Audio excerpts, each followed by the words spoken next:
The Tao Te Ching Chapter 15. In the ancient text the Tao Te Ching by Lao Tzu we can see that each verse is an aspect and expression of a variety of concepts of non-dual philosophy. In this video series we will look at each chapter of the Tao Te Ching sequentially. Let's listen to this verse of the poem, as beautifully translated by Stephen Mitchell, and then investigate its deeper meaning. The poem reads: The ancient masters were profound and subtle. Their wisdom was unfathomable. There is no way to describe it, all we can describe is their appearance. They were careful as someone crossing an iced-over stream. Alert as a warrior in enemy territory. Courteous as a guest. Fluid as melting ice. Shapeable as a block of wood. Receptive as a valley. Clear as a glass of water.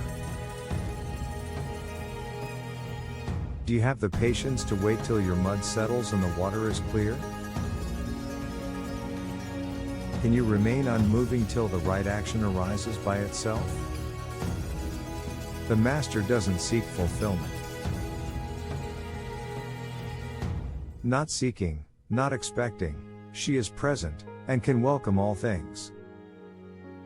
Now, let's explore how this verse ties in closely with non-dualist concepts. Wisdom of the Masters. The poem begins by highlighting the profound and subtle wisdom of the ancient masters. Their wisdom is described as unfathomable, emphasizing that it goes beyond conventional understanding. This idea aligns with non-dual philosophy as it acknowledges the profundity and subtlety of wisdom that transcends ordinary understanding. Non-dual thought posits that ultimate reality or truth is ineffable, and beyond conceptualization. Describing appearance, not essence. The verse acknowledges the limitation of describing the master's wisdom, and acknowledges that all we can describe is their appearance. In a non-dual context, this can be seen as a reminder that language is inadequate for describing the unmanifested reality. That this ultimate truth cannot be fully captured through words or intellectual understanding. And we should look beyond appearances of the masters to perceive their essence. Emulating the master's qualities.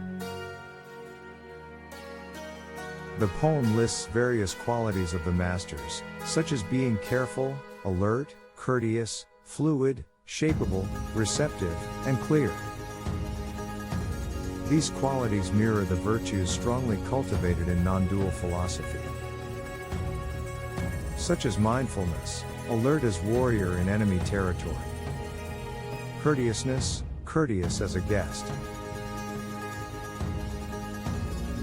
Adaptability, fluid as melting ice, shapeable as wood. Openness, receptive as a valley. And clarity, clear as a glass of water. They reflect an attitude of harmonizing with the flow of life rather than resisting it. Patience and stillness. The verse asks whether one has the patience to wait until the mud settles and the water becomes clear. This metaphor encourages the practice of patience and stillness, mirroring non-dual teachings that emphasize the importance of inner tranquility and the settling of mental turbulence to gain clarity and insight. Spontaneous action. The verse also suggests remaining unmoving until the right action arises by itself. This notion resonates with the non-dual idea that, When we are in harmony with the Tao, right action arises naturally and spontaneously,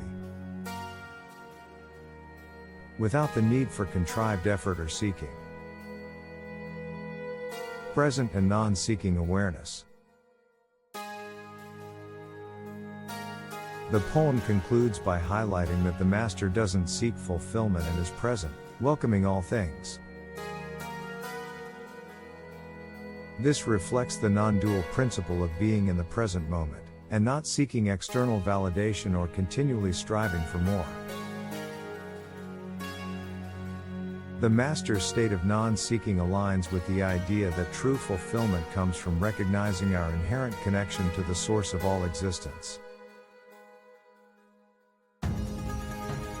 In summary, verse 15 of the Tao Te Ching encourages us to embrace qualities and attitudes that resonate with non-dual philosophy, such as recognizing the limitations of language and concepts, cultivating inner virtues, practicing patience and stillness, and being present without seeking external fulfillment. These ideas emphasize a harmonious and balanced way of being, in alignment with the unmanifested reality. If you take one message from this verse, it is this: cultivate inner virtues, practice patience, and be present without seeking external validation, in order to resonate with the wisdom of the masters and the flow of the Tao. In essence, this verse conveys the idea that to connect with the wisdom of the ancient masters, we should focus on mindfulness, patience, adaptability, and a non-seeking presence. By embodying these qualities and living in harmony with the underlying principles of the Tao, we can attain clarity, wisdom, and ultimate fulfillment in our lives.